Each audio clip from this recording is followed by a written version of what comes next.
Thank you, darling. So welcome.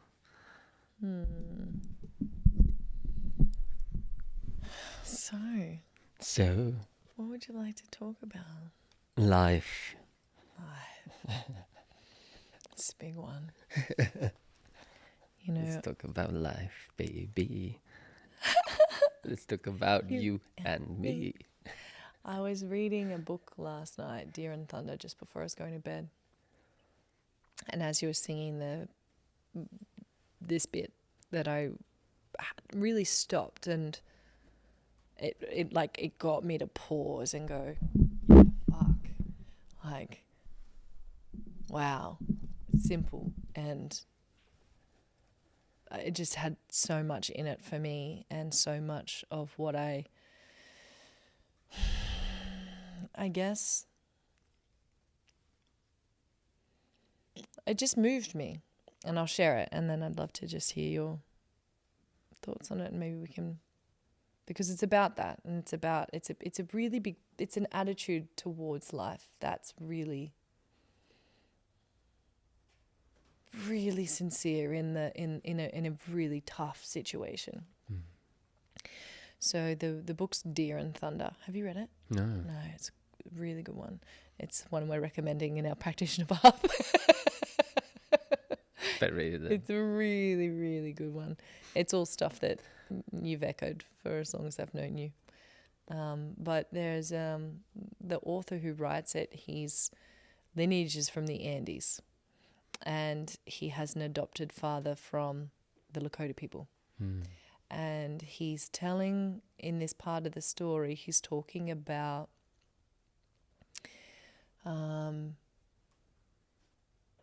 really, he's telling a story about how each Christmas, because the Spanish, 5 centuries ago, the Spanish came in and destroyed so many of their sacred sites and their temples, and a lot of their people went underground, and that was the beginning of what he calls a big pause. It's like, it's a pause in the work that we were doing, and we've got to pick it back up again, and we're just a bit behind. It's like it's just if we've just stopped too long weeding gardens and the garden got overgrown and we're going to get back to it. It's really a very gentle attitude.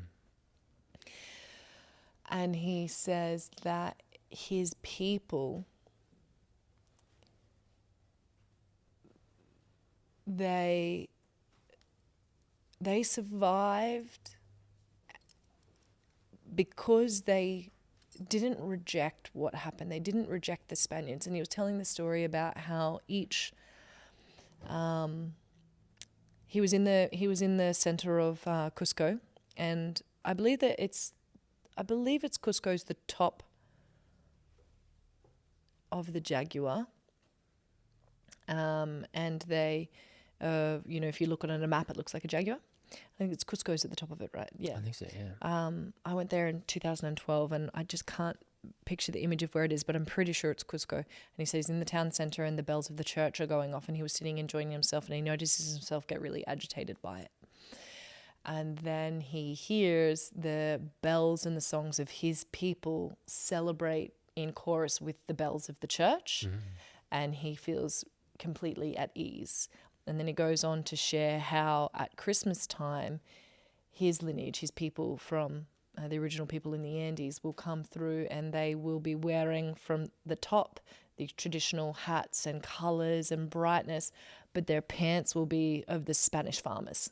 And the women will be wearing their colorful garments, but they'll be wearing the hats of the Spaniards, and that they wear them with joy and gratitude and celebration. And he says that this is how their people survived, that they didn't go hard in their hearts, even after everything that happened, or he's like, we just got interrupted, and we just have to pick it back up again. Wow. And he talks about the story. I remember What a refreshing way to look at it. I just paused and thought, yeah, I got a way to go. And then he told the story about, I would really like to reference, what I'll do is I'll find the correct names of the people who were part of this interaction, because I feel it's really important to honor their names and put it in the text of this. But he talks about one of the very first really devastating interactions that the Lakota people had with the US colonial people who came in, and that there was a part of the Black Mountains, the Black Hills. The Black Hills, where it was still protected for some time. But the Lakota people didn't have fences, because it wasn't like that for them. It wasn't, this is mine and this is yours and this is separated. But there was an agreement that the colonial people could go through unharmed. Blackout called them the Wasichus. Thank you, yeah. And and that they were protected, or they were allowed to be there, to stay there at the hills. But one day a cow wandered into their area, into their zone, and they were like, oh, the cow came, it's a blessing, and they killed it to eat it for food. And one of the farmers came and said they stole our cattle. And he talks about how the mind of the farmer was, it's mine and I need it for money and you've taken it from me. And he said that if the farmer had come and talked to them about it, they would have just said, oh, we're so sorry, like, let's have a feast and, like, we'll find another cow for you. But he didn't. They came and caused a big ruckus, and they killed one of the chiefs, like the elders. And one of the Lakota people murdered the whole colonial crew who came in, and then it started this big back and forth. And he talks about that similarly their hearts still hold, like they still didn't let their hearts get hard after all of that time. And the lens that they were looking through, that I saw through for a slither of while reading, was how, and I've heard this again and again, Uncle Morris talks about it, Shalita told us about it, our Indigenous friends talk to it, you speak to it, we've understood it from our studies and our experiences, that the difference, the major difference, or one of the major differences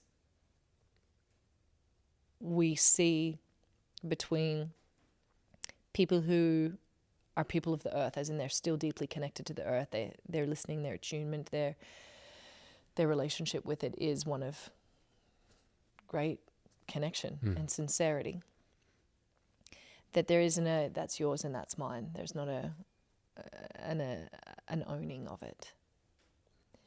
And that when we move into that's mine and there's the boundary and I own this, which I understand, human beings, we've evolved in this direction, and we can look at the pros and cons and both sides of the balance of that. But essentially, like, the relationship as it shifts from me and mine, or I and myself and me-centered, with that relationship, there's always devastation, there's always conflict that comes with it. And those are the two big things that, it was only a couple of pages that I read before I passed out. It's like that they didn't. And he said that the Lakota people and the Native Americans, similar to his lineage, his blood lineage, both never let their hearts go hard in all of this, and that's why they can keep their ways, and that's why he said that that's why they survived out of the attempt to destroy their people and their ways. Yeah, there's really, really difficult things to read in that book, but really beautiful things. Confronting. It is. But true, it's nice to, I think in order to move forward, we have to look at all these things, right? Yeah. There's great teachings in everything, in the great travesties of our history, great genocides that have occurred and occurring. Yeah, that continue to, in order to not make those mistakes again. We need to look at it. We need to study it. We need to see where we went wrong, as a people, right? As a humanity, not as my side was right and your side was wrong, and vice versa, because both sides of the war are fought by people that believe they're doing the right thing. In most cases, both warring parties throughout history believe they're right. So they go to war against the other people, and the other people on the other side believe they're right, and they're fighting for their cause. But there's a huge distortion in the middle there. I can pick this thread back up later, but before I forget, I was interested in, I saw Mo. Have you met Mo yet? Shalita's dear friend Mo, the Maori healer. she's amazing. I love you, Mo. She recommended watching the new Jason Momoa series on some of the history. It's based on a true story about the Maoris over in, the islanders, the different Kauai and Hawaii, and the history of how that happened. And Jason Momoa, I only watched half an hour, and I was like, it's I need to turn TV off. That's as far as I got. However, like the foundation of it is that there is a chieftain, and he tries to go and get another chieftain back who left, who happens to be his nephew, and who said, no more, I will not participate in going to any more wars in the name of like our people, because everyone just gets killed. I'm not doing it. And he gets really, he gets very exiled for it, but he wants to lead his people away from this pattern of conquering. And just as you were saying that, it's like the courage that it takes to not reciprocate back, to not retaliate back, to continue that cycle is monumental and completely changes the trajectory of a people's. It's just, I suspect just because that he was the thread that started a whole new like lineage of those islanders over there because of that decision. I think that's what the foundation of that is. But in and of itself, it's the courage to not continue that ever tempting because of pressure of, well, my father and my father's father and my uncle and my this and my that, of like, no, in the name of nothing, in the name of I won't. I won't continue this continuous need to conquer the next thing. And I feel like that's really beautiful to bring up, because what I see there in that play is the chain breaker. All of a sudden there comes the opportunity and the invitation to break the chain from the past. There has to be a very courageous person, lots of courage, lots of strength, lots of inner conviction from somewhere that isn't ordinarily tapped, is often present and very obvious in a chain breaker. Chain breaker is that's somebody that says, no more this way. In what I can see, in the wisdom I've gained in whatever short years they may have even been there. Sometimes these chain breakers are really young. But they can see through it. They can see through the eyes of their ancestors. They can see through the eyes of their humanity, of their people and other peoples. And they come to this neutral position in themselves, I feel, of a conviction of knowing of this doesn't work. So I'm okay to be exiled.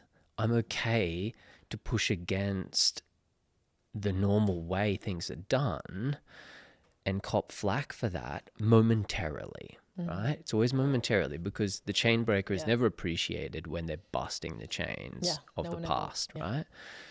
But I feel like this is really relevant now, because more than ever I'm seeing those stepping up into positions of power within themselves and sovereignty within themselves to say, no more. I'm looking at clearly with intelligence, with all of my faculties online and awake, that this way of being, whether it's behavior, whether it's a continuation of parenting, of business, of conduct, of ethics, right, as a human being, with the way we're conducting ourselves, and we say, this doesn't work anymore, and I'm okay to cop the flack of doing it a different way, but it's going to take a tremendous amount of courage and strength to stand tall in that and pave a new way. And this actually really, really excites me, because to me, it's a reclaiming of life. Because it's apparently clear of what's dead, right? If it doesn't feed life, it's dead. Or right? it's destroying it. It's destroying, right? Same as food. If we're lacking in nutrients and eating a live food, it may look like food and we stuff our face with it, but it doesn't sustain life. It's not providing us with the vital energies and nutrients and all that goodness to replenish our energy in a good way. It does the opposite. It takes from us, makes us lethargic, it takes away life, right? So do certain ways of believing, certain mental attitudes, certain physical actions, the contributing to businesses and to ways of life that we know are not benefiting. They're just taking, robbing, right? They lack heart. They're cold in their nature. And I think humanity is finally waking up enough, opening their eyes and unblocking their ears to a greater degree to see and question that. Well, what the hell am I participating in? Yeah. Am I willing to continue to put my energy, my time, my life into this, whatever this is, whatever this may be? Maybe a business, it may be somebody else's business, it may be a belief system that has been passed on to you and you've just been woven into it and it's been a part of you. It might be a religion, it might be whatever it may be. It doesn't matter. It's all the same universally. We have to question, what is it that I'm contributing here? Do I want to contribute to this? What am I participating in? And like the warrior there that stands by himself and breaks the chain and says, no more will I participate in this. Yeah. No more will I turn a blind eye. No more will I put my blood, sweat, tears, and energy into that. Because it makes no sense. Yeah. It doesn't take a wise man to see that, you know. And so many of us, I really want to ask each of us that question. What am I participating in? What am I contributing my energy, my time, my effort into that I know doesn't serve what I want to create and what I want to see in the world, right? Am I subtly robbing people, right? Out of greed for more for myself, for security for myself, to please those around me, but I know inside of me this doesn't feel good. I know this doesn't feel right. And yet I fall back on that justification of, if I don't have this security, I can't provide for my family. I understand that. But now we enter a time where it takes courage, yeah? And what we are contributing is the greatest thing we can give, right? What I choose to participate in creating in the world is why I'm here. If not for that reason, why else? We're here to give our time, our energy, our creativity, our intelligence. And if we're not in check with what the quality of that is and what we're contributing to, and will this benefit the generations yet to come? Do I want to see them come into this aliveness? Or am I happy to keep feeding something that's already dead and won't serve them and hope that maybe they can do that heavy lifting? Is that a good attitude to have? Right. We need to inquire into these points because, one, firstly, I understand why our hesitation is there, because it's confronting, right? And we have to be really honest with ourselves. It's really humbling.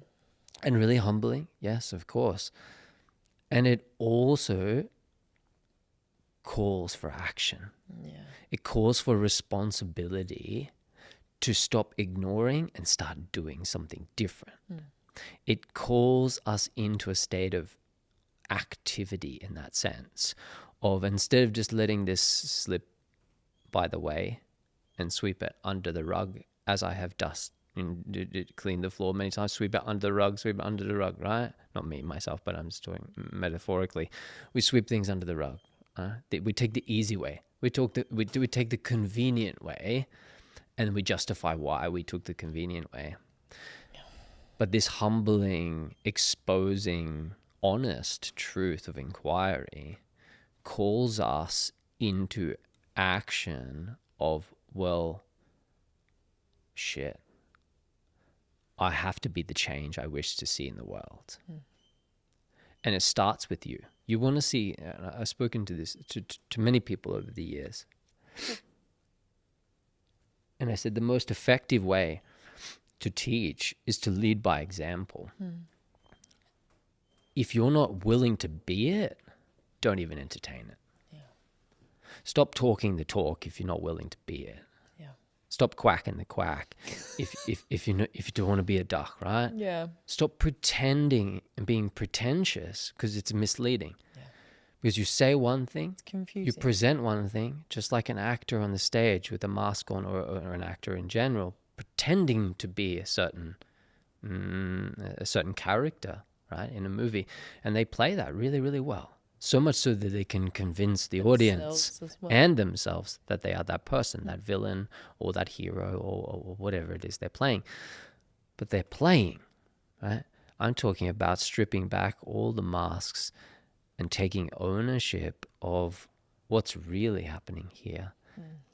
And what's really happening here, for those that are ready to see and to hear, is an invitation to reclaim sovereignty, reclaim life again, and start to feed the thing we wish to see appear in the world. And we have to be that first. We can't just look outside. I see so many people looking outside. I want to see change in the world. I want to see a difference, right? We all want peace, right? We want peace. We want ease. We want abundance. We want prosperity for everyone. Everyone deserves this. They deserve to have clean running water and food on their table and shelter over their heads and love available to them and safe people around them, and be met with all of these fundamental, foundational things that make a human being thrive. Are you that? Yeah. Right? Are you that? Do you provide security and safety in your presence, in your home? Do you bring peace and tranquility and restfulness? And do you replenish the people around you by your presence, by your words, by your actions? What are you contributing, even just at home? Or do you bring chaos home because everyone pissed you off during the day? Do you bring your frazzled frustration and angst and anxiety and heavy depression into your home, and yet look to the world and expect it to be different? Like, fuck. This is humbling inquiry, humbling truth. But we have to be in check. Those two things have to be succinct. What we want to see in the world, we have to be. We have to be, and not leave it to somebody else. And the courage it's personally speaking, as I'm reflecting on the way that, and I can only speak for myself, if you see something that you don't like, and you go, I'm not playing into that, like, I'm not doing that. For me personally, I've not felt like, so I'm not going to do it anymore. I've usually been doubt, hesitation, questioning, like, it's because the world, in ways, if the majority are doing that, including people I like, people I trust, people I get along with, people I value, and I'm looking around going, what the fuck? Like, are we doing here? What are we doing? Are you seeing what I'm seeing? Is this?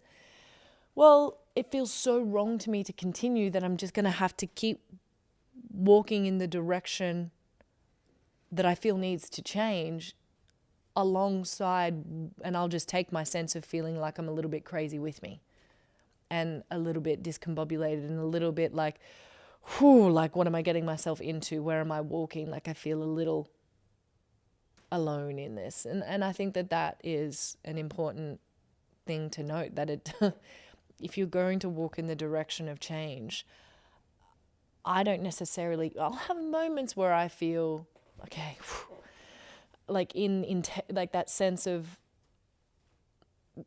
integrity, meaning, the root of the word, the etymology of the word is to include all, like whole. So it's that sense of like, I listened to all parts of myself there. I didn't abandon that part that's going, don't fucking do that, or this needs to shift, or that's not okay. It's like I listened to that. So I took all of myself, my whole self, and I moved in the direction where I could feel is a good way, not a way that is providing just me security, but perhaps leaving others without or behind or with less, just because I feel like my security is more important than everyone else's security, or my wealth is important than everyone else's wealth, or my anything is more important than anyone else's. Whenever, each time I leave some self-importance behind, which there's a lot of it. I'm a white woman born in Australia. Like, I was born into self-importance, and I've had to shed a lot of it.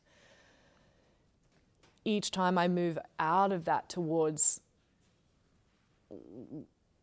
how can we all, like, everyone needs to be tended to, like, from across the world to here to our neighbors. It's rattled me to my bones each and every time. And I wanted to say that because when we look at the history of people who did it, it's like, whoa, it's so inspiring, and you feel inspired and you feel courageous. And so sometimes the mind can go, well, I don't feel that way, so this is probably not the right direction. But that direction of change, it comes with moving through the cycle. Like, you're going to go, it's a severance. It's a severance from current. Mm-hmm. And you go into the forest, into the descent, into the void, into the underworld, into the unknown, into that place where there's no up or down or right or wrong. It's disorientating. And something we were talking about this morning is that place, our world, so much has been thrown into there. And we could connect that back to what I was talking about with the book of Deer and Thunder earlier, how it's like the good work of the ancients and the indigenous people got interrupted by the invasions and the colonization and genocide, which is not a casual thing. It's fucking devastating. And it is repeated again and again. And it got interrupted, in his words. And because we haven't picked that back up in a couple of centuries, we haven't got out of the forest. It's like we kind of got thrown in there, or we started to move into that to go out the other side into a new direction. But our current world, particularly in the West, there's so much comfort. There's so much convenience. You know, I don't even know where to begin, but and I love convenience. I'm not sitting here being like, my life is not convenient and I don't have anything convenient. I have a refrigerator, I have electricity, I have an internet, I have running water, I have a car. I like to be close to things and the groceries and the market and all of those things. And it has made us lack so much resilience, particularly spiritually. Mm-hmm. Because we no longer have to sacrifice anything. There's no sacrifice. It's just, what can I get? What can I get? How easy can it be? And so we don't have a capacity to be uncomfortable. We've lost it. We can control our temperature at any time, at any point that we like to. We can control what we consume. Well, to an extent, a lot of it's controlling us. But, and so that convenience has kept us numb, distracted, avoidant, unable to be and go. Because when you enter the descent, you're meant to go all the way down. Only when you go all the way down and all the way in and all the way unraveled and all the way disheveled and all the way uncomfortable and all the way losing yourself and all of the way shedding. Completely like an animal that's been killed by a predator in the rainforest's decaying body has to decay all the way, all the bones, everything to dust to feed the next cycle of life. It has to completely decompose. we're so far away from complete decomposition. Yeah. We're We so, try to preserve life. and that's what Our whole makes us effort is so to sick. preserve. Everything is about preservation instead of feeding. And so, you know, there's a lot of ways that we can go. But I guess back to my original point before I went off on my little adventure story, is that when we're going to move into change, we're going to go into descent, and we better sure fucking have the tools to be able to decompose the entire way so we can move back out the side to renewal to feed life again. Yeah. So it's like, what are those tools to feed life? Firstly, an attitude. Yes. The attitude of the adventurer. Yeah. That just come flying through as you My did that. adventure? So I just want to, yeah. We were once adventurous. We were once willing to jump into a handmade canoe and paddle out into the open ocean looking for other lands. Yes. We were once peoples that traversed the great oceans, the great lands, the great mountains, looking for who knows what. But we were willing and ready to risk it for the biscuit, right? We didn't play safe. So there's something innately designed into the fabric of human beings that isn't satiated in the slightest. Yeah. With convenience in a modern age, the adventurous spirit is thirsty, more thirsty and more ravenously hungry than ever before. So it finds other ways to express itself, which can be very destructive. Right, which can look like self-sabotage because at least that's exciting. If I build something up and Create totally chaos. fuck it, I'm at least somewhat excited of the adventure of what's next and how to get myself out of this, right? I feel like we do this in relationships, in marriages, in all sorts, and that's why we're seeing destruction everywhere. Yeah. The adventurous spirit can be fed again, must be fed again, must be nurtured and welcomed back onto the altar of our life. But not just for self. Exactly. Not just because I want to go on an adventure by myself. No, it's actually for other. Yeah. Right? It is for other because even you look at the great adventurers, right? Yes, they went on a grand adventure, but they often went out for their people, went out to find other resource, right? So they could better feed their people. They could provide different minerals and foods and things so they could thrive in a better way, maybe but better land to live on and to work and to hunt and to whatever it may be. The resources of the world they didn't know were untapped, right? But they did it for the people. It wasn't from a place of self-importance. Of course not, because I may well die, right? It takes, if you were G'd up with self-importance, you wouldn't go on an adventure in a canoe across the ocean. Because I'm too important to die. Exactly. You'd send out some other chum, but we don't, right? So in that same way, we have to feed the adventurous spirit in us, be grateful from the depths of our heart for the convenience, but don't subscribe solely and wholeheartedly to it. Yeah. We must enter into, that's why all of this beautiful work of like rites of passage, of I suppose the whole shamanic path itself is uncomfortable as shit. It's about becoming comfortable in the uncomfortable, right? And every initiation is about that breaking down, that decay, that regrowing, moving in a cyclical way that welcomes in death, and we meet it head on and we go all the way in. Real rites of passage, you actually have to face death. Right. You know, that's why I'm so dissatisfied with the version of alchemy we've been doing, because I'm like, they don't get to actually potentially die. And I'm not sure what kind of insurance can cover that. But we're working on it. Adam and I have a pretty good go. Yeah. We give him a red hot go. Sorry, go. But that, I feel, is such a key piece of coming back to life, right? If we're looking at this as a whole, right? We're depressed, we're anxious. We're seeing great and ever-growing levels of suicide and mental health issues. Divorce. In the relational field, just messy, chaos. right? Absolute chaos.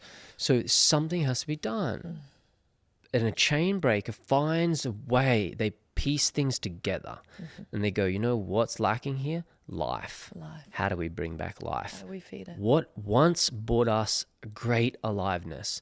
Adventure. For what means? Not for self, but to provide for community, to provide for the generations to come, to provide, what's the next to show move? them. What's the new evolution? What can we, where's the next, you know, whether it's like food that we can gather or herds that pass through there or berries and you know, if I'm thinking that's what the adventurer do for, or new seas or new places or new experiences or new people.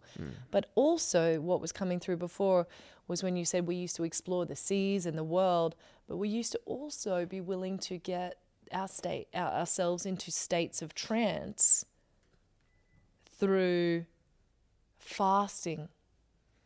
No food, no water, Sundance, you know, 4 days of dancing, or moon dance, 4 nights of dancing. Questing, you know, going to a mountain, 4 days, 4 nights, or 2 days or 2 nights, or however long, you know, that iteration of a vision quest is going. Music, sound, ritual. Drum, song, singing, using plants to move into different states of consciousness. Prayer, meditation, the list goes on. Not to get away from this feeling of depression or anxiety, to like or just to even get myself healed because I'm uncomfortable with my life, which is what a lot of really beautiful sacred ceremonies are getting distorted into, is like, how can I go and gain from this so I can heal myself? No, the purpose of those was to come together to strengthen community, to go and explore the world, to continue to explore life. Like the architecture of the world, the greatest points of, the greatest buildings that were ever made, the temples around the world were places that were designed to energetically hold vibrations that fed life. And there was prayer and ceremony to do that. There are always watchers and apprentices who would also be able to witness from, there were like witness points of these temples, of these points, and they were always in places where they would be able to witness life in its greatest moment. Like the exact alignment of like specific stars would line up, or the sun would touch it. You know, the rocks out of the earth across the world. You've got Stonehenge, and you've got all these stones. The indigenous people, or our ancient indigenous ancestors, believed that they were like a little egg in the ground that would, you know, that life could grow from. And if you look at all of the stones that are positioned in the earth like this, like these standing stones, they were usually, most certainly, put there by designed there by the ancients or the indigenous peoples as places where energetically they were central places of energy to be held and to be stored and then distributed back into the earth and back into community. And it was done through prayer and ritual and feeding and plant medicine and all of these different ceremonies that, you know, for us, they've been a part of our world for a long, you know, a decade and a half. So it's a we've been students of an apprenticeship to. So it's normal to us. This time round, a decade and a half. This time round. This time round, yes. This time round. Yes. We mustn't forget that piece. Totally. But I was. Can we talk about Quest? If you want. I didn't know. Maybe not intimately. Yeah. Okay. So. I was telling some, my neighbors were asking, what do you guys, you know, I was standing my bastons and we'd set up Annie, we don't have a gate at the front of our house, but he wants to go and ride down to the river. So we tied our hose across like the fence so he can't get out. And then we set him up a little obstacle course because we like to work out the front and be sending the bastons and decorating them. And the neighbors are like, what are you doing? And we're like, what are you doing with your sticks? You know, they ask us when we go past. And so I've been drip feeding them like little bits of information because it's so special that I don't want it to be, you know, chewed up and spat out in a way that's just not misunderstood. But I braved telling them, well, we're going down south and I'll be on a mountain for a couple of days and I'm going to take these with me. And it's just like, do they ask anymore or are they going to leave it there? They're like, oh yeah, what are you doing on the mountain? I'm like, absolutely just being nothing. in silence. Resting with no food, no water. They're like, no food. What? You'll fucking starve it. Like, these are really, you know, they remind me of where I came, and they're just absolutely like, what are you doing? And I just said, it's a way to be able to get so much closer to life. And that was all, like, I just left with that answer, whether or not that landed. But it's the most simple answer that I can give, you know, because when you don't have to, your system doesn't have to do anything. And the only thing you have to do, it takes you into that liminal state so that you can, because that's what it always was. That's what the Indigenous people who kept their language and their ways alive and their rituals alive, and the ancients were in such states of contentment, like deep peace and contentment, just alive, was through being able to communicate with these different dimensions of intelligence, of life itself, of not to get away, not to be higher than, but as a way to be in relationship with that which is the entire reason that we exist, to be in extreme reverence and connection and thanks. And it refeeds. Mm-hmm. It refeeds. And so my point is that for some people it feels crazy to remove things. Like, we're in the West, we have become so attached to things that are comfortable, including food. The idea of going without something, why would you do that? You want to starve yourself? You can't go without water, you'll die. And it's like, oh my goodness me. I won't. I will not. You know, my body's made of water. Yeah. I got lots of water stored like a camel. You know, being so far away from a very beautiful tradition, a beautiful lineage, a very intelligent way to quite simply just be with yourself in silence, with the mountain, immersed in the elements, to get closer to life again, to receive that and to take that back to your family, take that back to your community, what you receive.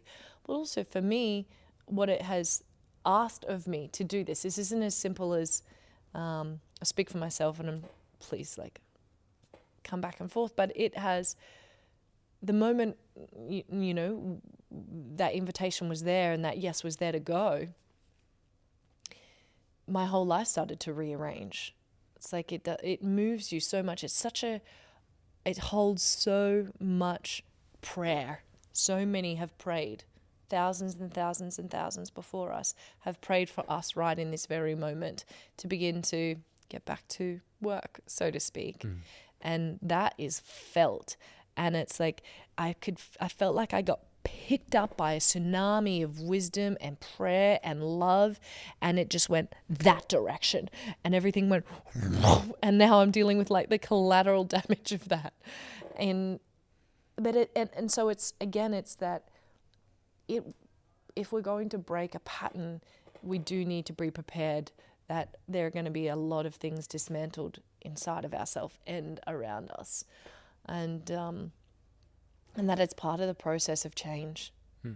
You know, it's part of the process of, because it can, feeding life, it can sound so... Yeah, because we just play with it mentally, that's all.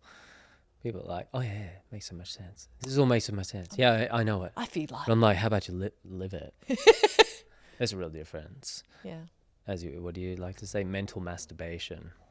People like to play with things mentally conceptually as ideologies, as like, yeah, I know this is good. I know meditation is good. I know moving my body, exercise, yoga, breath, good food, all these things. People know, right?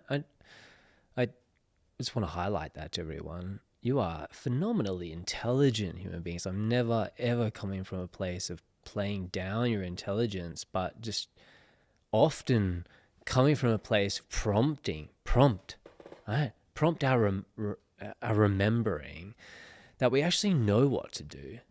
All we need is a little help to do it. All we need is a little inspiration to do it. All we need sometimes is for somebody, to spark the flint and reignite that fire again of, what am I doing, right? It's a reality check sometimes, because a lot of the time we've got it intellectually. We know what's good for us. We know how to tune in. We know how to listen to our intuition. We know how to listen to our gut feeling. We know how to connect. We know it all makes sense. Truth makes sense, and truth just is. It's right there. Like, it's really easy to read. Yeah. It's not complex. It's always simple, right? But our application of truth is our downfall. We fumble because we're lazy. And we're so distracted and disconnected. Lazy, and I'm usually the firm one here. I'm usually like, fuck, you're lazy. Yeah. Get your ass into gear, you know what to do. And I'm the patient one. Yeah, but right now... I'm the firm one, right? But that's a part of the application of truth. As I've explained to people over the years, in trying to be consistent in the way you think you are, you lock something out. Again? So in trying to portray a certain mask, a certain costume to people, right? Let's say mine could be patience, right? Gentleness, inviting, loving. But those that really know me, I shift.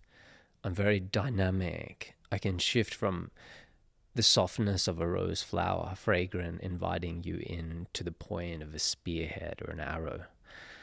My ability to shift from yin to yang, to be passive and dynamic, and shift and shape-shift in a moment's notice, to deliver exactly what's needed or what truth has to say in that moment, is my ability to be malleable and responsive, fluidic and responsive.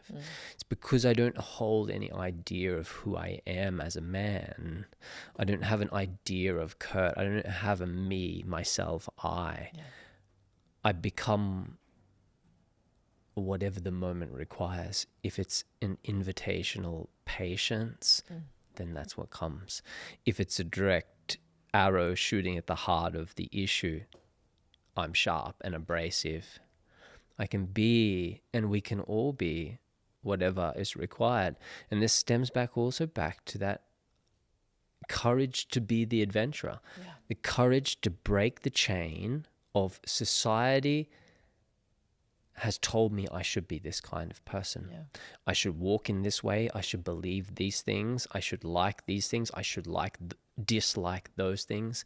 I should conduct myself in this way, X, Y, and Z. I should save my pennies for X, Y, and Z. I should pursue this sort of career and participate in societal norms and not push back against the system because the system supports you.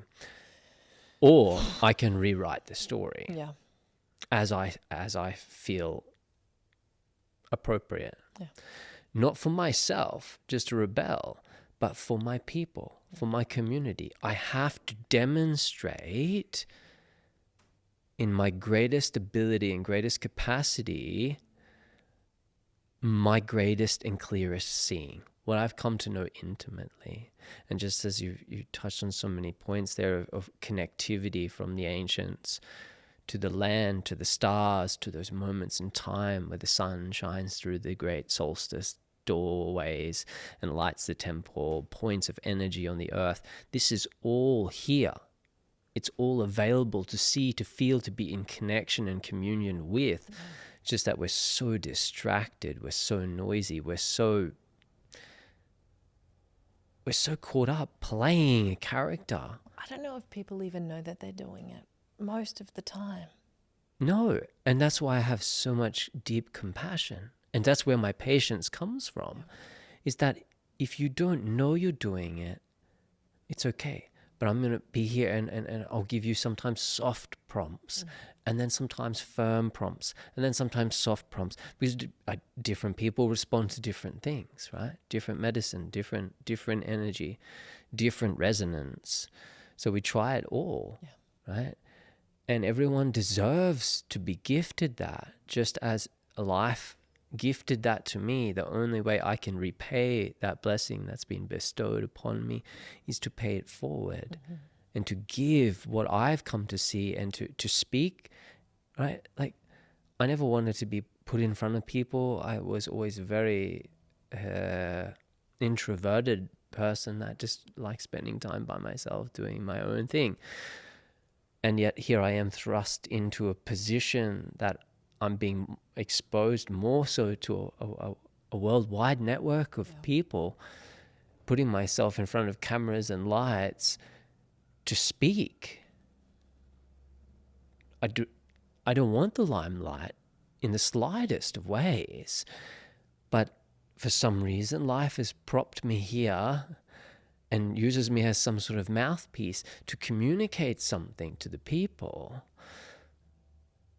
And I'm not going to say no, right? And just as we're talking about becoming uncomfortable, there's lots of growth in that. This is uncomfortable for me.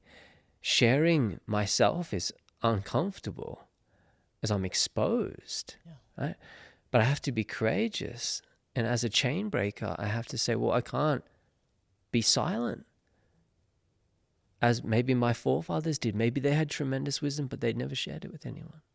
So I have to break the chain of silence and speak for those that don't have yet the voice to speak, that don't have the platform or the ground to stand upon, that can get this message across to a thirsty humanity that's looking to come back into deep intimacy with life again and revive themselves and break the chains and the shackles of the bondage of yesterday and free themselves.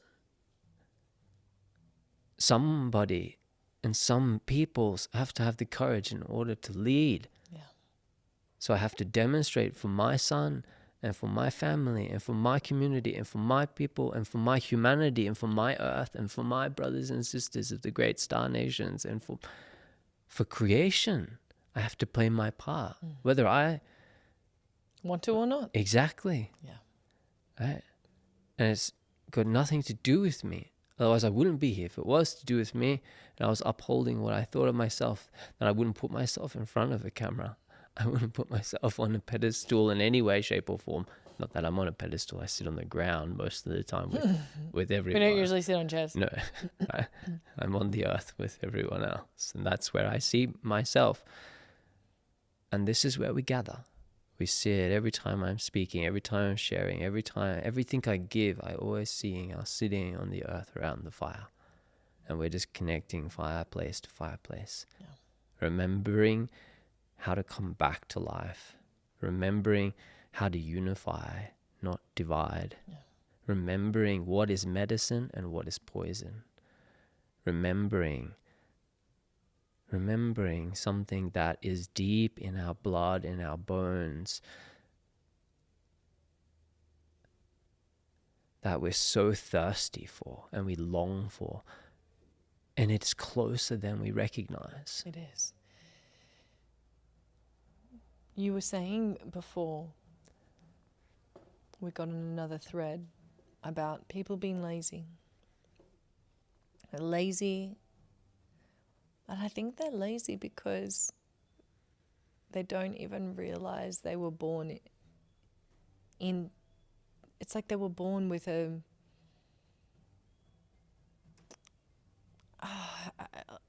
how do I even explain it? Like a film over their system with the amount of honestly, like noise, light, distraction, even since we've been alive. Like we were the pre-iPhone kids.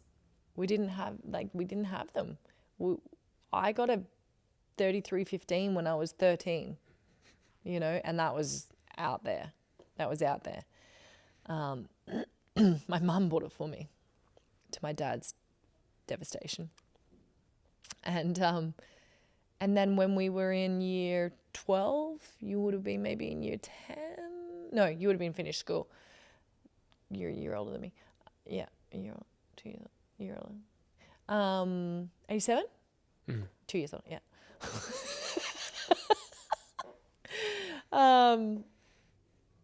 iPhones. The first iPhone, and I remember one of my friends. It was like the cool dude. His parents he had that really cool car, and all the, the most fancy things. And he had an iPhone. And he's like, can you send someone a message? I was like, what? I can't use this thing. I'll use my Nokia 3315. But what's this screen and this pad, the keypad of letters and stuff? And that's just in our lifetime that's been introduced. So that the distraction levels have gone up. Like I used to spend every single day in school holidays, every moment I wasn't in school, I was either walking around my town, finding an adventure, or cycling around my town, finding the next dirt bike track, or at sport, playing a team sport, or training for athletics, or training for something. And then the only rule was be home by the time the sun comes down. And that was it. It was like you were out. There was we didn't have a laptop. We didn't, we had dial-up. Yeah. And so even since then, these generations being born into that, it's like we need to be even more vigilant. Present. I don't want to bring but there's a quality of vigilance that can be there that can also be relaxed. That needs to be activated. Like the warrior and the warrioress in us need to be as much alive as the deeply compassionate peacekeeper, because we need to protect our presence and our attention. Because the laziness comes from so many layers of that film of processed food, film of too much sugar, film of distraction, film of the toxicity in the fucking water. We can't even actually drink the water in our fucking tap without being poisoned. That is mental. That's absolutely mental. That's mental. And then and then you've got the towers and all of those things.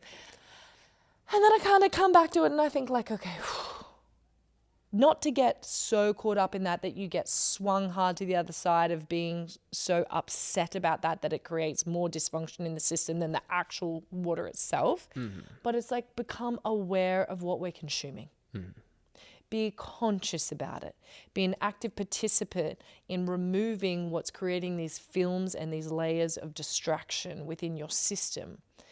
Right now, because we're close to going and sitting with the mountain, I'm about to do a 5-day cleanse. And that's not because that's what we have to do. That's because I haven't fucking done one in a while. And I feel every now and again, I just get this I got to do it. It's like when you're I haven't sat for a couple of days I haven't sat and fasted in teepee for a couple, and you'll just go and do it. It's I have that sense of I need another layer of personally, another layer of preparation for this. And I know the next 5 days, they're not going to be that comfortable.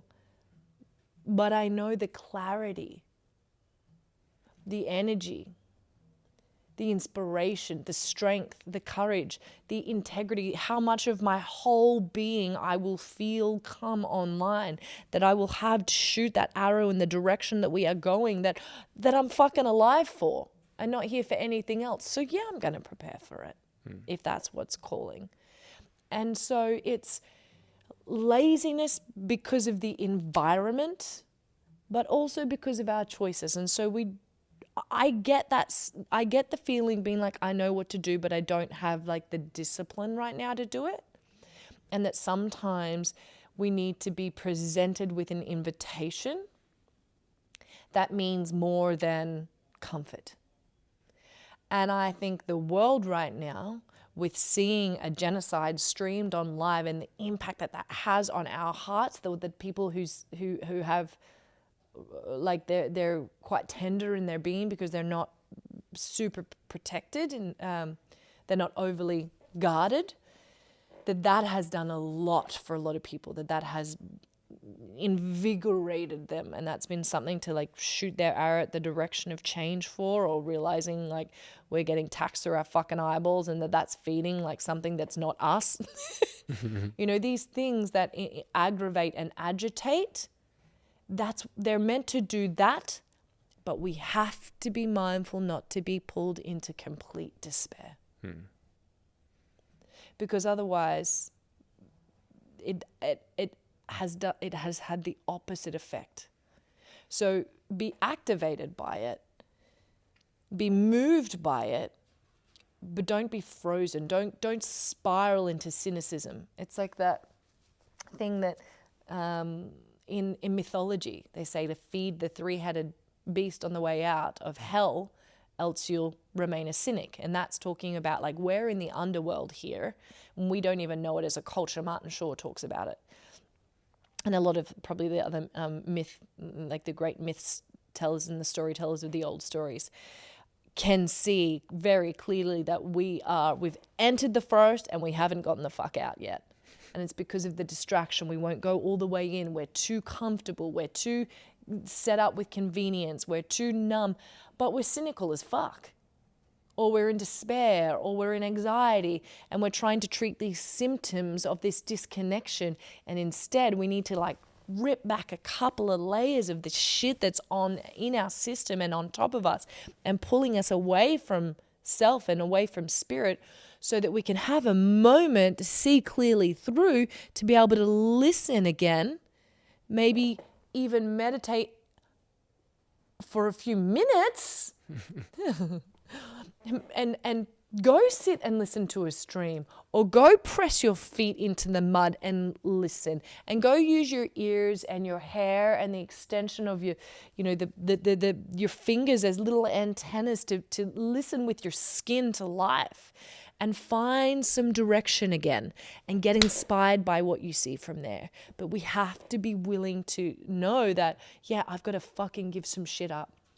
And the other thing that's the catch-22 that makes it hard to get out of that bind of feeling like not disciplined enough and uninspired and self-doubting is that the one thing that I have found that will always build self-trust and sustenance is keeping your word to yourself.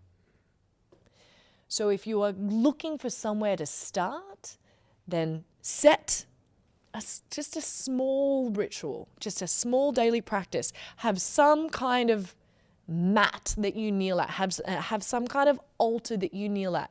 It could be the grass outside. It could be a body of water close by. It could be your bedroom floor next to your bed. It doesn't matter. But if you make a commitment to yourself to take a moment, even 60 seconds, where you enter a space inside of you where you're not wanting something in return. You want for nothing. You're not doing the practice because you want to get something out of it, or because you want to feel good, or because we suggested it, but because you want to take a second to empty yourself of want and desire and thank life and whatever it is that you think, that you feel, that you sense is the intelligence behind all of this, and open yourself vulnerably and be thankful. And do that. In 7 days, you will shift. Not only because you kept your word, but because of what you become connected with. Like that like it's start small, start simple, but keep your word, because that builds on itself and that helps with the discipline and the laziness. But yeah, we are fucking lazy. I agree. This is true. I can be lazy too. We all can, darling. But it's about keeping your finger on the pulse of that too. Some people just like hitting the snooze button in their life, you know. It's just like more sleep.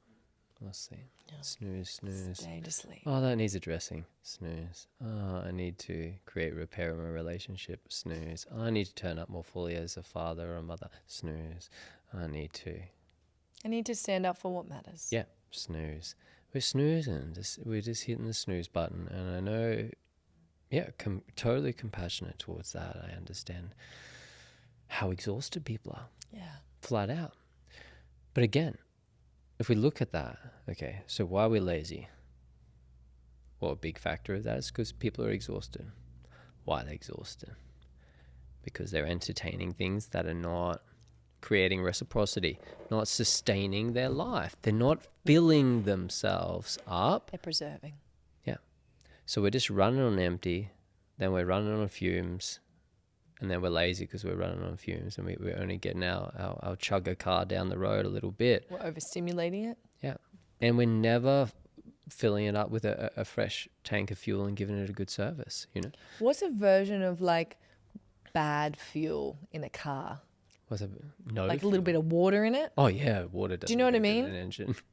Yeah. Like people are they're not really putting like full fresh. No, we're putting low octane fuel that's polluted with, with water in it. And we're having the side effect of a backfiring car that's spluttering and not running on all the cylinders, you know. And I like to use these metaphors, you know, like these analogies because we're all mostly driving cars, you know. But we have to firstly care for the vehicle that takes us places, because otherwise we can't get to the places we need to get to in the time we need to get there. Mm-hmm.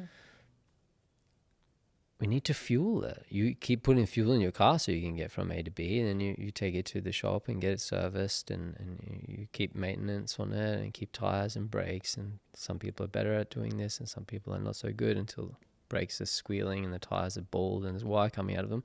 But most people are reasonably good at servicing and keeping a coming vehicle. From someone who's been a mechanic for a long time. And to me, the transition of that from mechanical things to human beings was really very, very simple, very, very similar, right? The similarity across the board was already there. We don't keep up to service. We don't take care of our body, our vessel. So the vehicle, you don't feed it. It's really drained. It's not running very well. So it's lethargic. When it's lethargic, it doesn't operate correctly, right? We wonder why we have this oscillation of anxiety, this heaviness, right, of depression, this scatteredness mentally, this inability to make decision and to be clear and to be precise and to feel purposeful and discernment. Everything's all over the shop because we have so many elements in our vehicle that we're not tending to properly. We're not properly fueling it, so we're not giving it everything that it needs, not even just on a physical level, but on a spiritual level. We got to feed the spirit. We got to feed, as we're talking about, even if you want to, play that a little shallower. Feed the spirit of the adventurer within you. We don't have to talk about spiritual dimensions and this greater abstraction. We can just talk about that, the spirit of adventure. Human spirit. Yeah, the human spirit, right? To live purposefully, to contribute something that it feels meaningful. Yeah. And we know what it's like when we help somebody. It feels really meaningful and we feel really fulfilled, whether it's to help the old lady get across the street or cook some food for somebody who just gave birth and doesn't have time to do that at the moment, help a friend move house. When we're helping a brother or a sister or a grandmother or a grandfather or a mother or a father or somebody out, there's something that feels like I'm smiling within. That feels real good. Totally. Right? Imagine contributing in that way each and every day, right? And keep feeling that spirit until you just got like so much surplus. It's just overflowing from you. And your life is spent contributing those valuable but simple and readily available things, right? We can contribute these things that are purposeful without having this doing this massive special thing. It's all those little things that matter. It's when you walk past somebody and say, you look really beautiful today. I hope you have a really lovely day today. That kind gesture from a stranger gets that smile back, and people appreciate that, and it stays with them. Hey, that lovely lady this morning said, I hope you have a lovely day. Or that man helped me across the road, or helped me carry my groceries, to the car. They could see I was struggling to lift them, Something so simple can be done every single day, and we can feel that part of ourselves that isn't self-centered. Yeah. It serves other, and it gets fulfillment from serving other and helping other and assisting other. Yeah. And all of a sudden, we're not so lethargic, we're not so exhausted. So what we have is then energy to be a little more disciplined with ourselves. Yeah. We're restoring energy. We're restoring that very spark that we are thinking that we don't have, that it's out of reach. Totally. That actually feeds the illusion that I need to continue to take more. Yeah. Puts us deeper into scarcity, and we get further and further and further away from that discipline. Yeah. And people think, I need, in order to feel that revived energy again, I have to go on this retreat, or I have to have a week away from my kids and my family, or I have to go and have that massage, and I don't have the money for the massage, and I don't have the money for the retreat, so I can't get that. And it's through these tiny givings, giving back, participating, contributing something beautiful, bringing back home, instead of being in a frazzle. Reset yourself for a moment and replenish your family with your presence and with your patience and with your gentleness, with your loving touch and your caress. And your fire and your joy. Yeah, and your everything in between. Yeah, everything. But be mindful of what you're contributing. Yeah. And why. And that it is feeding, right? And replenishing. And you'll see, all of a sudden we have greater capacity to turn up in a better way, and we have less laziness because we're more inspired to help, and we're more mindful of what we're contributing and why we're contributing it and how we're contributing it. And we become, for me, this became this beautiful dance of my life became a piece of art. How do I want to paint it on the canvas? Do I want to mix colors that create muddiness, or do I want to take a moment and test these colors and see what goes well, what is complementing what, and what highlights what, and what brings depth, and what brings contrast, and what brings all this? And here I am learning about my life, listening to life, and creating these colors and this dance, so my life can be something beautiful and inspiring for others, and that I can enjoy creating it. Yeah. And I can enjoy dancing it and singing it and playing it. It's just like, it's simple, hey? Two things that came while you were sharing. One is like, why? When you're giving, I'm thinking of, there's a couple of people who came to mind, myself included. When we give from a place where the motivation is actually to be received, or to be accepted, or to be loved, whether it's conscious or unconscious, that it's the action has been done from a self-serving place, that will always drain. It will always feed resentment, not life. That's you trying to preserve something that's not even been given freely, that you're trying to take, or you're trying to manipulate out. And that's like, people pleasing is a form of manipulation. It's such a covert way to try and get what we feel we don't have. And it's a painful thing to confront, because that pattern is usually developed because there was a lack of real deep, sincere giving in places that you needed it when you needed it most. But if you're an adult and you're doing it, then you have to take responsibility at some point. You have to, or you will go on being you will end up a cranky old fucking resentful cunt. And that's like, you're just going to live your life an old resentful bag, or a cynical old alcoholic. Like, do you know what I mean? You're just going to end up an old cunt. Yeah. And you don't want to do that. So it's like, well, I mean, I don't want to be that. You know, so there's that. And the other thing, Ryan comes in. Ryan just walked in. Great moment. It's our epic videographer, Ryan. Popped in as I'm talking about cunts.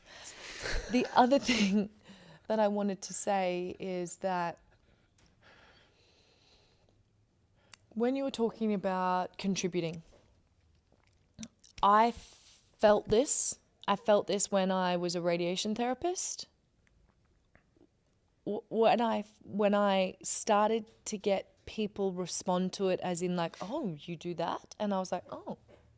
And there was a sense of, I was fed from, my ego was fed from because of people's response to it, which I thought was really strange because I chose it.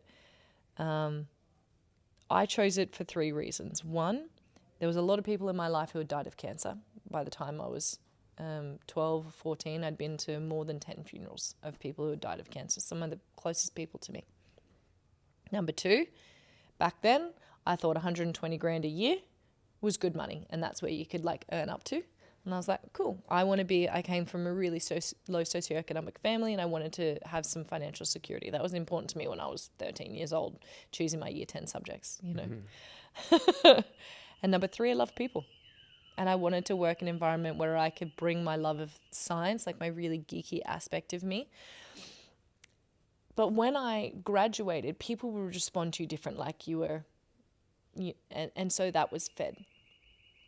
And when I decided it wasn't for me, after I'd been there for only 18 months and I'd visited South America and I had no idea about any shamanic anything. I had gone on a holiday and I had visited some sacred sites, and obviously it had moved something inside of me because for whatever reason I came back and resigned.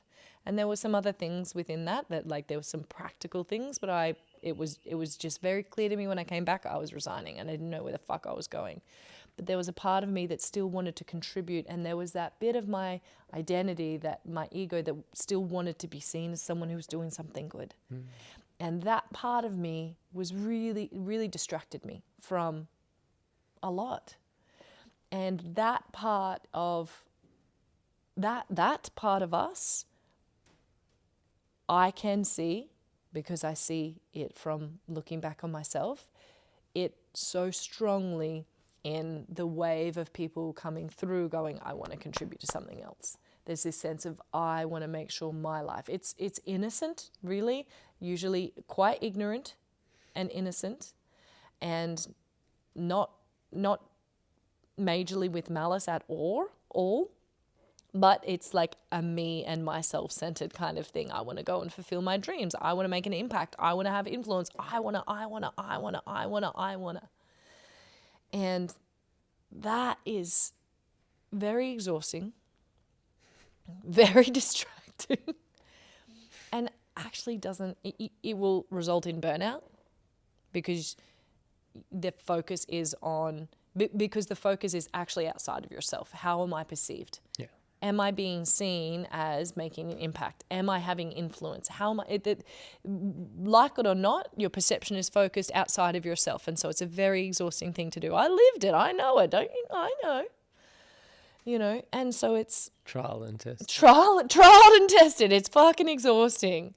You know, and it so also comes across as deeply inauthentic. You know, and it's.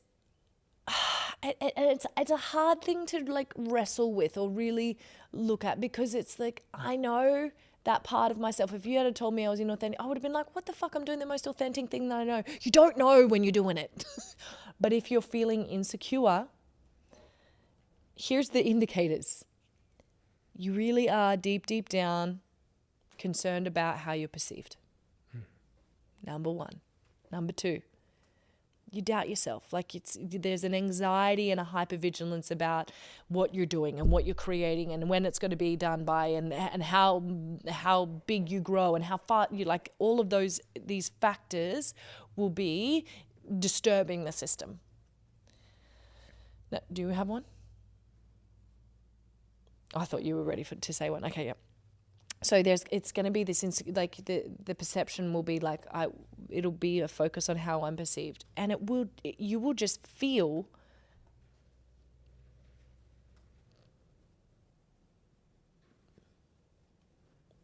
honestly, there will be a lot of doubt.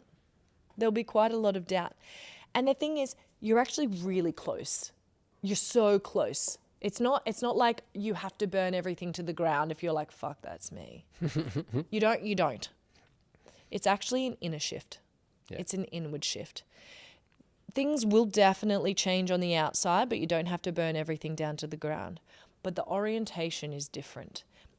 But you first have to be humble enough to confront the part of you that is that orientated from like, how am I being perceived? Am I good enough? Is it going to be good enough? Am I going to make the impact? How do I make my vision come true? How do I get this? How do I create this? I'm going to make this dream come true. Like, that is the colonial consciousness dressed up as the good, like, dreamer of our time, going to get their dreams. It's like, if your dreams and your visions aren't feeding your community, aren't feeding other people's dreams and visions, aren't held in container, or they are not sustainable in their pace or their volume, right? Then you know that it's coming from that my orientation there. And that shift it's an inner shift of first reckoning with, yeah, okay, fuck. And that can be humbling. So have a minute or a few weeks, whatever you need, but come on. We gotta go. We gotta get back to work. A good one to keep that in check too is like, what am I like behind closed doors? Yeah. Wait, I'm almost there. Hold it. And then, well, it's what Kurt said. Insert that piece. It is. It's realizing that your contribution is in the micro. It's like, if you are not showing up to your neighbor, the cleaner, the people, the person that's like serving you food at a restaurant, the person that pisses you off down the road of your street, if you're not showing up to them with the same quality of compassion and smile and kindness as you are these people that you're trying to serve or you're trying to receive money from or you're trying to influence, then you're out of alignment. Because the real nourishment is in who you are day to day behind closed doors. Like, if that is different, then there's a misalignment. And again, it's not, you haven't done it all wrong. Don't go into spiraling into shame. Don't fucking hate yourself. That's another self-centered thing that we do. We just micro adjustments. Just tune the engine up. Over to you, Chief. Tuning the engine up. And that's it. That just as we've had this theme across today's conversation of deep inquiry. Yeah. That's going to cultivate a little bit of kickback, but also some really deep invitation to humility. Yeah. How can we be more humble? How can we be more honest, like radically honest? Yeah. Right?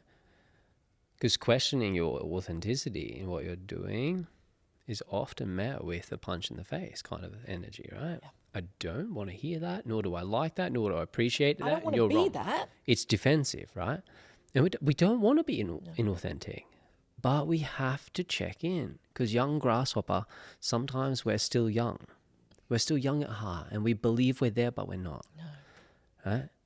The one who is there has no belief, right? The one who has arrived, it's unquestionable. Yeah. Unquestionable, woven into the very fabric of their presence, the very fabric of their being, emits it. It's not even a question, nor will it be a question that arises, nor would anyone question it. It is what it is, just like the sun is in the sky. It illuminates the sky. You don't have to believe in it. You don't have to, there's no conspiracies around. It's just there. It is what it is. So is the light of truth. So is that luminous light of sovereignty. It is readily obvious in all directions of time and space. So until that light shineth forth, we have to remember we are the young grasshoppers, and we are learning, and we have to keep ourselves in check, and we have to come back, and we have to look at these things, reflect on these things. Yes, okay. Where am I really with this? If nobody was turning up to my classes, would I still desire to serve the people? Yeah. If I earned no money through this, would I still do it? Right? And I remember this was something that arose in my own journey. I was teaching meditation earlier in my life. And my calling to share that was so deep that it had nothing to do with a career, being in the wellness field. It was, for me, it wasn't even really a thing then when I started. Yes, there was wellness in the world. I'm not saying I started it in any way, shape, or form, but it wasn't on the radar. It wasn't in the mainstream. It was less. It was far less then. Yeah. And I just shared. Most of the time it cost me money to share. Yeah. I had to hire spaces for like $50, $100 a night so I could share for an hour or two, and maybe one person would come and I would charge $10. So it cost me $90 several times a week to run classes. But I never walked away disappointed. I never walked away feeling like, oh, this isn't working. If I could help that one person, if I could share with that one person, and that brought some liberation, some freedom, some insight, some clarity, something to their life, not that they would be then, oh, praise Kurt. No, but if I could gift them something that would keep giving in their life, that was purposeful. Yeah. That was fulfilling. That was worth it. Obviously, maybe not a sustainable business model, but I wasn't running a business. I'm not in the field of service as a business. I'm here to serve the people. Yeah. And it seemed, just as we're talking reciprocity, as I kept being here from the selfless place of, I will share even if this costs me, somewhere along the lines, without me even expecting it, the tables started to turn and community started to provide for me. They started to gift me that exchange so I could provide for my family. But I did it long before that came. Yeah. Years. My nose against the grindstone, giving and giving of myself and just scraping through. Yeah. Finding myself unable to pay rent, to put fuel in my car just so I could serve the people. Yeah. And I went there, not for a week, not for a month, not for a couple months, for years against that grindstone. But my heart said, give to these people, share what you have to give and trust that this will work out. And that's all I needed. Yeah. And then community started to provide for me. Community come, helping Kurt. They recognized, not me, but they recognized this is how we can keep this. This is a man who's here to give to the people. Let us help him give. Let us help provide for his family and his way so he may continue to do what he's doing. Right? There was a beautiful seeing in that. Yeah. And I was never out to be seen. That wasn't any motive. That wasn't any intention. And yet I was seen. Yeah. So it's like in our role, even in that young grasshopper mode, we're wanting to be seen. Right? If we can drop this want and desire to be seen, I assure you that at some point, if you walk in deep humility, you will be seen. Yeah. And it's the way you really want to be seen. It's the way you really want to be sseen. It's the way you really want to be seen. And I just want to say, because it's such I think your path is rare. Like that people don't usually walk, they don't usually start like that. I think that's,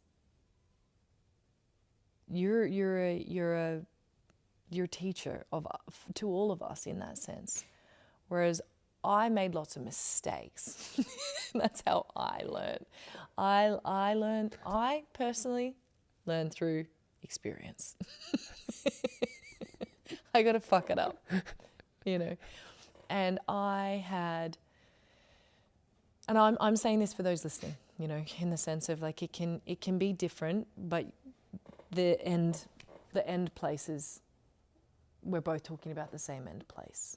Whereas like when you finally let all of that go, you sink into it. Whereas I had gone from radiation therapist, and I was a personal trainer through university, and I kept that going because I wanted to earn money. Like money was like financial security was really, really important to me. Like not really important. It was so wide in my system because of how much I had gone without for a long time when I was younger. I had to provide, school uniforms for myself and so I never wanted to be stuck in a situation where I couldn't have the basics, but it went into hyperdrive, And so I got really good at being able to have different jobs at once.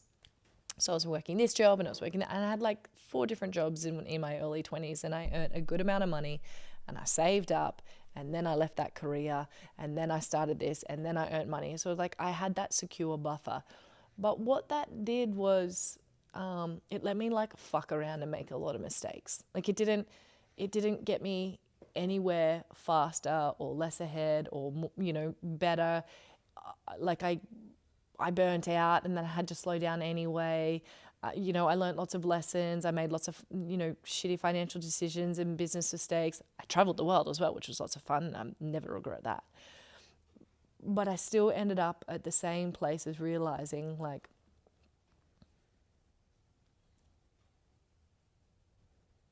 if you go at the pace and the volume and you actually do what you want to do, like the decision for us to turn the practitioner path into 12 months, we didn't make as a financial decision, because not many motherfuckers want to do 12 months because they want it in like a few weeks or a weekend. Like a few weeks is a bit too, and I get that. I understand. I have been that person who wanted it done fast, and that's why I have compassion for it, but it's also why I see it everywhere very clearly.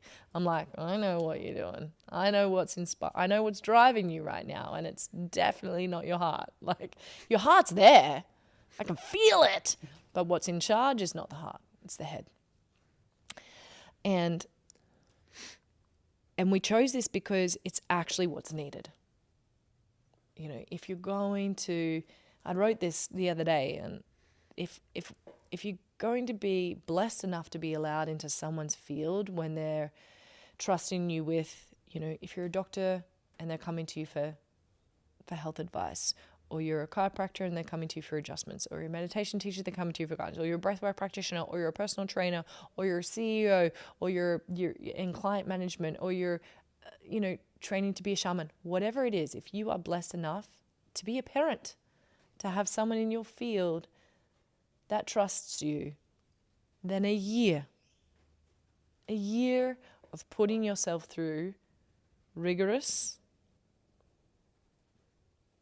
ritual and learning the old ways, which you can't even hope to learn all of them in a year, but you can at least study. You can receive what you can receive, and then you can continue studying it, because that's why lifetime access. You can continue on. But a year is the bare minimum to land what it is that we're saying, like to really land it. And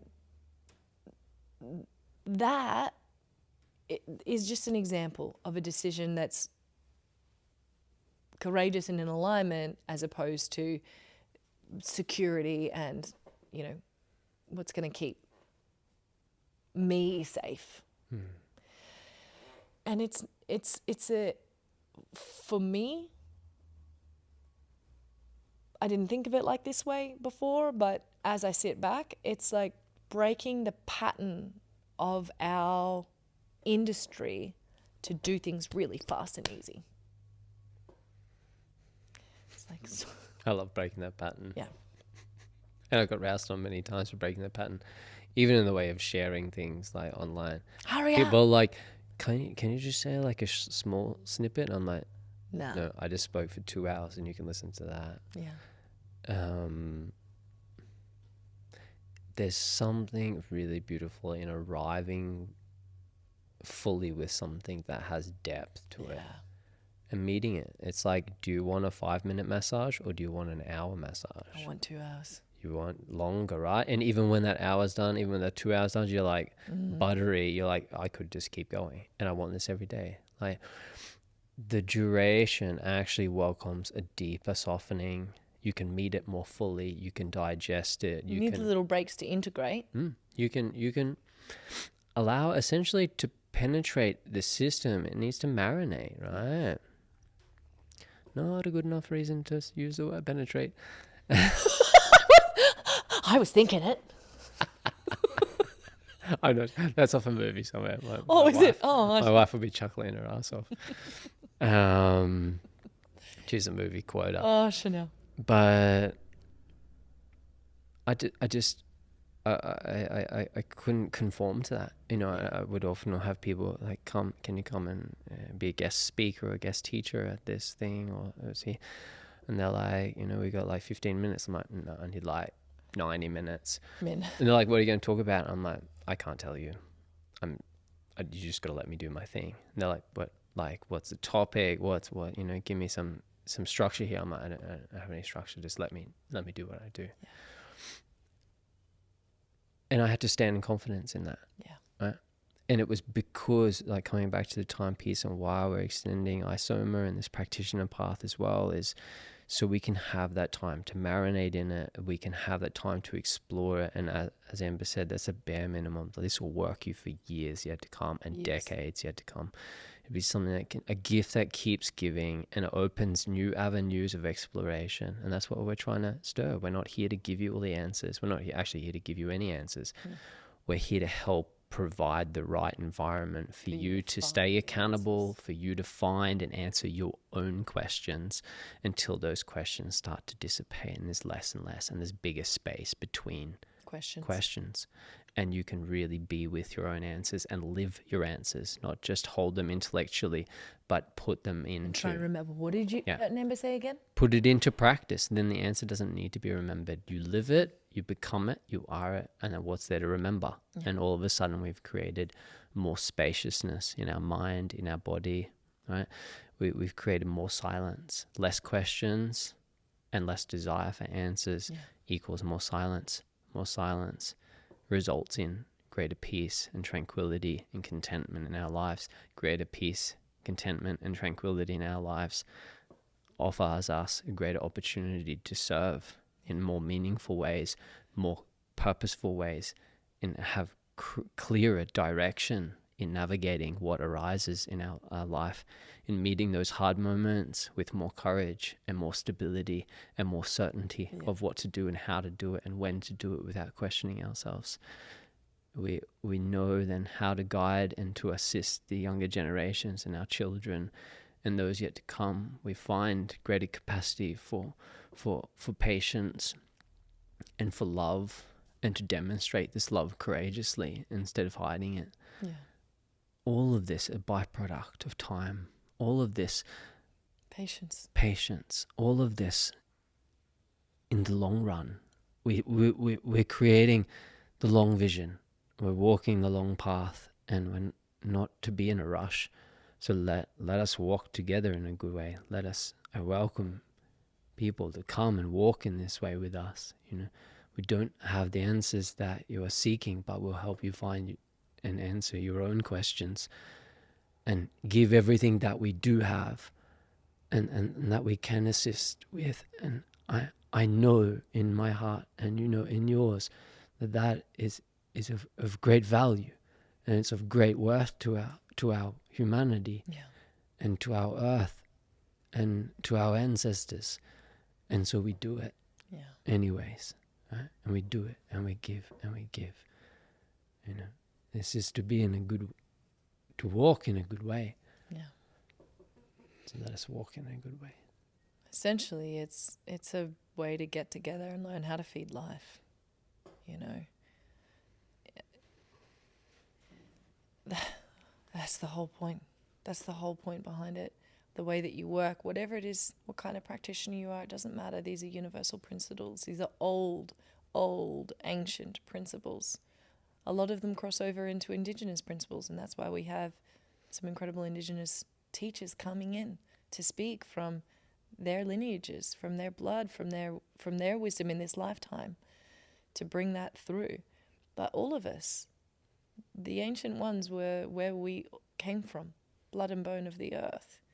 And there will be things that are so simple but will completely shift the trajectory of your life for the rest of your life. And the way that you think that you're helping people will completely change.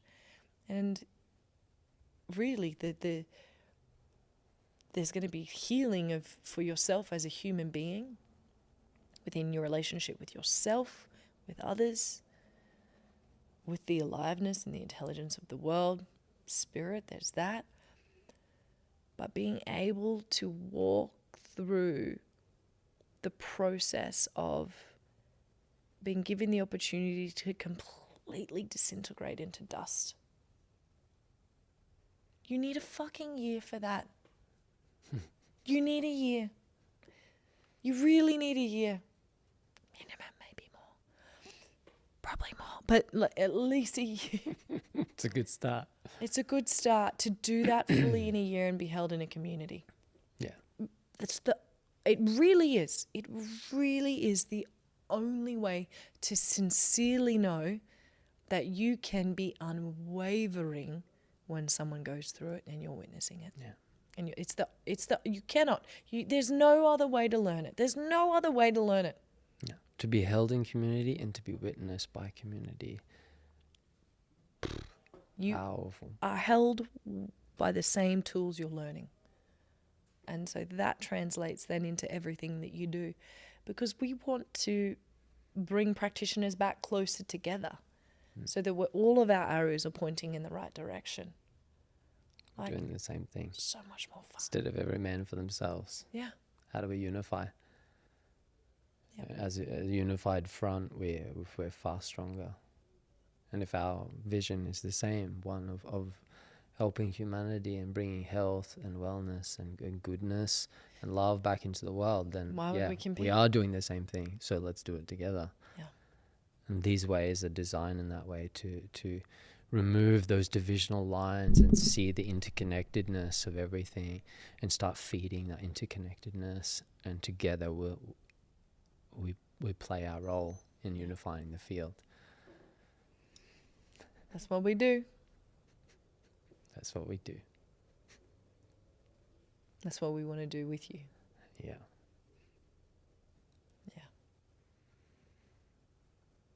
Yeah. But it can't be all serious. No, and obviously. It's not. It's fun.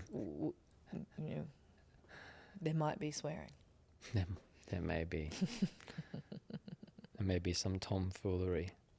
Maybe many moments of laughing and crying and singing and celebrating and lightheartedness. That's why we're here. This is it. We want all the flavors. We welcome all the flavors. All of them. All the peoples.